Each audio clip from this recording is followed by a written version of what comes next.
Hey guys, welcome back. I can call this part 2. One quick clarification. Sure enough, I happened to notice in my last video, I must have been thinking about something else because I kept calling this tractor a John Deere A. It's not. It's a John Deere B. So now we got that out of the way. But I got it back down here off the concrete. And got the forklift set up here. I got these ratchet straps on and going to use it to actually lift this hood and gas tank up off here. I did get the steering shaft pulled out. That little keyway that was up there, I think I showed that in my last video. That was one of those Woodruff keys.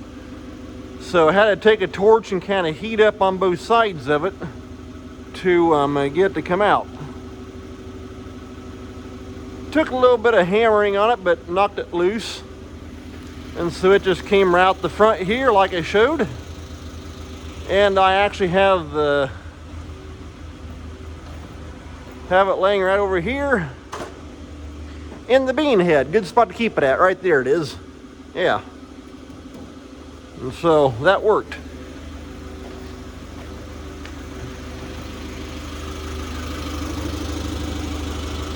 So let's see how well this is going to work. I've already bumped it up some. Just got to take it easy, nothing snags, and I don't want to put any kind of a twist or a bend or anything like that into it. Take a look down between there. Looks good so far.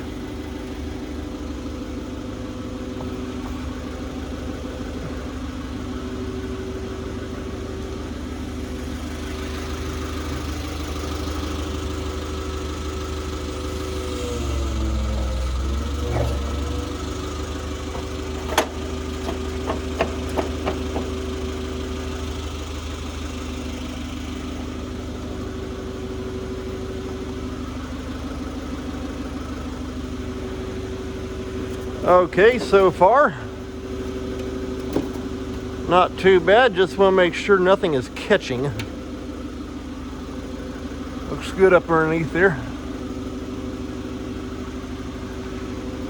There were 2 bolts back here at the back. There's a like a brace arm right there that bolts down to the frame under the gas tank. So I took those bolts out.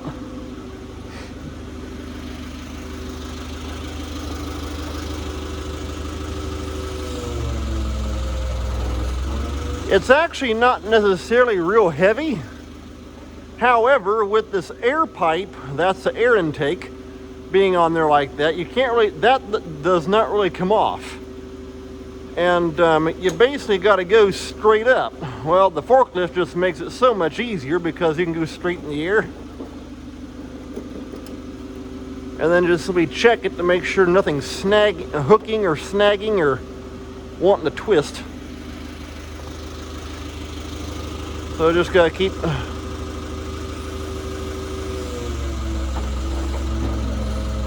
okay, there we're coming up. Just gotta keep wiggling it.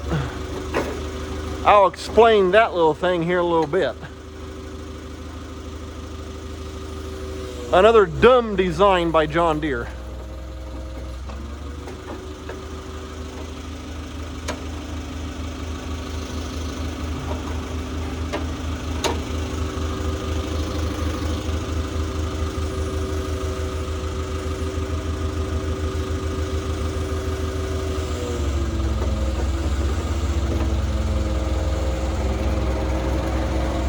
There we go, finally.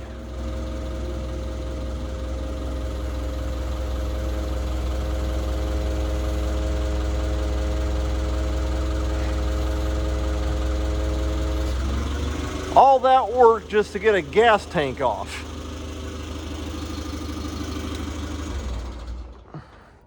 I'll go ahead and shut that forklift off. That pull rod right there that you see,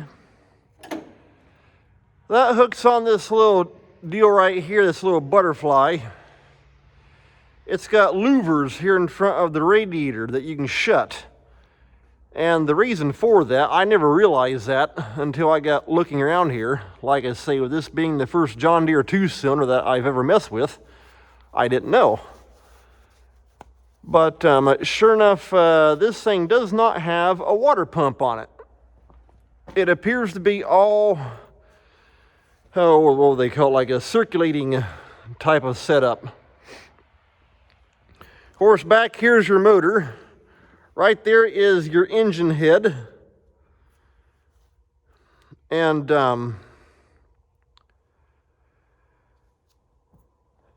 with it being a circulating system, all it means is that the hot water naturally rises up and goes up this tube because the whole thing is on an angle. It goes up this big tube into here. It's all cast. And then it's, like I say, it's just the circulation of the hot and cold water. Down here, down below here, is the cold return, and it actually sits on an angle going down. It angles down from the radiator. And so, of course, a little 2-cylinder is not going to work up a lot of heat. But like I say, I never knew that until I got looking at this one. And so, yeah, kind of neat. This right here is the exhaust. And there once again, let's see here. You can kind of see it right there. You can see the round, well, it'd be the middle one right there. The front one, that's the radiator cap. But the middle one right there, that's where the exhaust goes through. You can see how it's got like a chopped square hole in it. That's definitely not factory. I had a guy tell me that that was pretty notorious to happen, because to change the muffler out, you had to pull the hood off.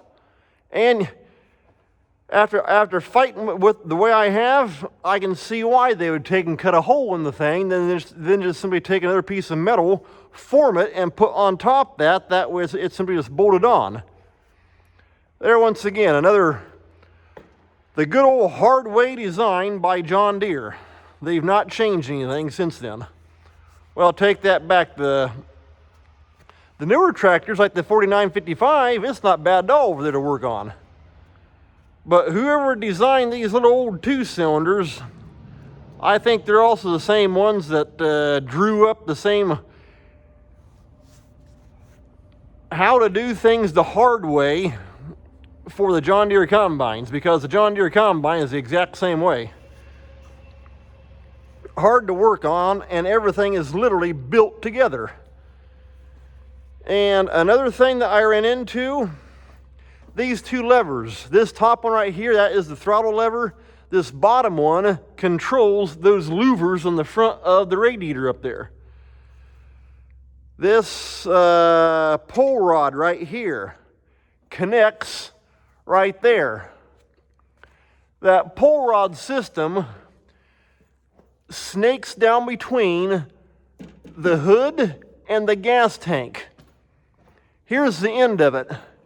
You see those two little rivet heads? That mechanism that controls that is up inside there. I'm not too sure how well you can see that with the light shining in. Maybe right there. There's almost like a little butterfly type thing, where the one coming from the back connects.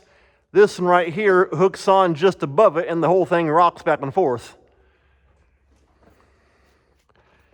Now, it seemed like it would have been a whole lot easier to simply have taken that push rod deal and design it right down along beside it, either on this side or on the other side.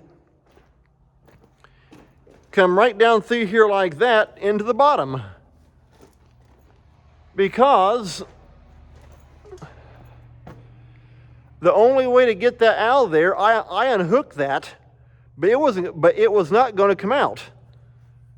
The only other way to get that out as one whole piece is to unhook all your wiring. And so what I simply did, took a hacksaw and chopped it in two, and I'll simply take and weld it back together.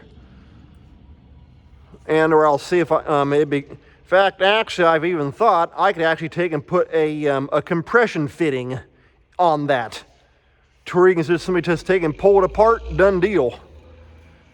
And as far as the old wiring goes, what I'm going to do is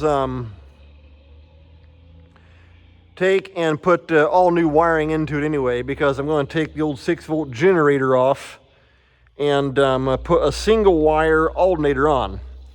And there, once again, the how to do things the hard way John Deere idea. The main wiring harness coming off this old generator, it went underneath the fan drive shaft right here, because with the engine being back here on the back, the fan drives from back here. I'm assuming there's like a gear system in there. Then the drive shaft runs up inside this tube, up and drives the fan. Well, what they do with the wiring harness is it ran up, right there's the pigtail. It goes across between the gas tank and the top of the hood and comes out the back and comes down. There, once again, you got to take and you would have to unhook all the wiring front and back if you wanted to take just that section off. How I'm going to do it, run one single wire off the back of the alternator down underneath here, up, come up right through here, done deal. A whole lot simpler. Like I told my dad, I'd much rather work on my old Alice Chalmers WD-45 or a WD or something like that. A whole lot simpler to work on. And so, like I say, the newer John Deere tractors, they're not bad. But these older ones, like I say, I know I've helped my neighbor over the years on quite a few of his John Deere combines. That would have been the 50, 60, and 70 series. And that would have been the 90s, let's see, it would have been the 96 and 97, 50, 60, and 70s. And those John Deere combines, just like this tractor, a real pain in the hind end. That's why I would never own one. Performance-wise, they're great. But when you got to work on them, it literally takes you about 2 weeks to actually get to the problem, because you literally have to disassemble the entire thing to get the problem fixed. And so, anyway, but thankfully I don't exactly need this tractor. It's not like I need this tractor tomorrow, so I can work on it as I have time. Good hobby project. And so anyway, that's got the gas tank and hood all popped off the thing. As you can see, there's not much to these little tractors. You just got the two frame rails. Back there's a little tiny motor. I think they're rated at about, I don't know, maybe 30 horsepower at the most. I'd have to get on tractordata.com to find out. But I want to clean out the oil bath here. And go ahead and get these straps here out of the way, because I want to back that forklift up and lower that tank back down. Oh yeah, one quick side note. A friend of mine gave me or told me about an app that he uses to make some of his videos on YouTube. And if it works out, I want to poke around with it a little bit. It's like an editing app, and see if maybe I can do a little bit of that here coming into the new year. Just have to wait and see. I know I've chatted with another farmer up in Canada, and he's told me before, when he makes his YouTube videos, he can spend anywhere from 3 to 4 hours editing video. Well, I can tell you right now, I do not have the patience to do that. However, if it only takes just 5 or 10 minutes to quickly edit a video, okay, fine, no big deal. Go ahead and get this forklift backed up.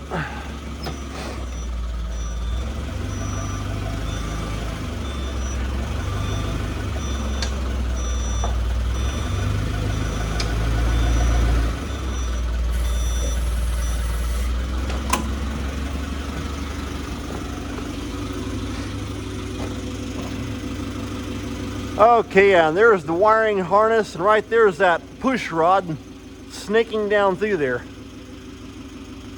And right there is how they got the gas tank on there. It's got internal clips. You gotta take these little bolts out, looks like, and that'll let the gas tank come off the thing. Like I say, I've done it on my Alice Chalmers WD that I've got videos.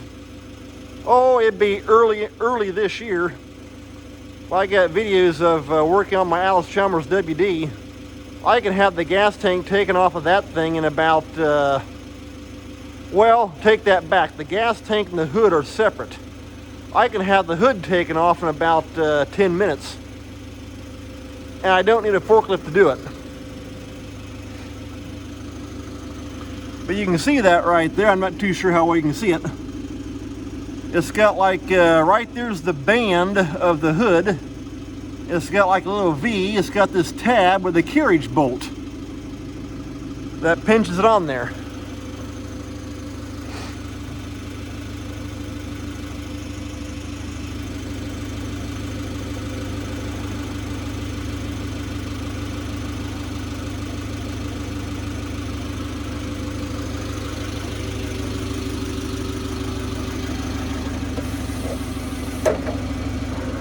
Go ahead and lower this thing on down. I don't think it's real heavy. Nope, not bad at all. In fact, I gotta watch since I picked it up that the straps don't flip off and it drops on the ground. I did take a closer look inside the gas tank, and it's a mess inside. The lady that I got it from told me she thinks, well, she said it ran when her husband parked it in the shed.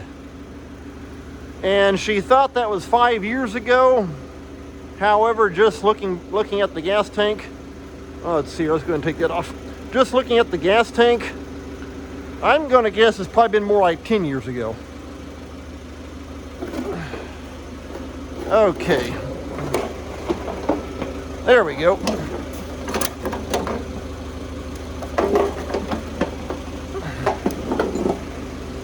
Okay, now I got the gas tank in my hand. We'll just take and set it off over here somewhere out of the way. I just gotta watch, I don't want it to drop and break that sediment bowl.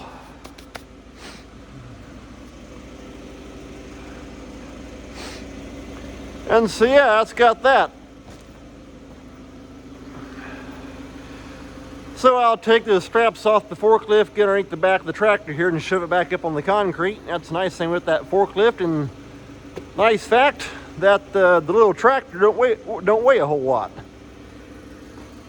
And yeah, I don't know if I said it before or not, it's got one new back tire and one old one.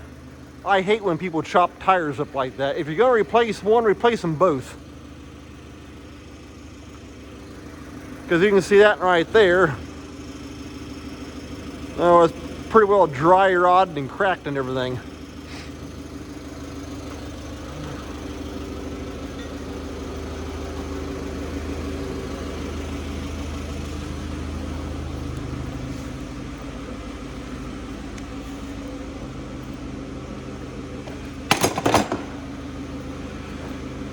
So, that's got that. Well, I think I'm going to call this an end to part 2. Got the gas tank off, and so we'll take care. Thanks for watching. We'll see you next time. And I'll be getting video, as I keep working on this and different things like that.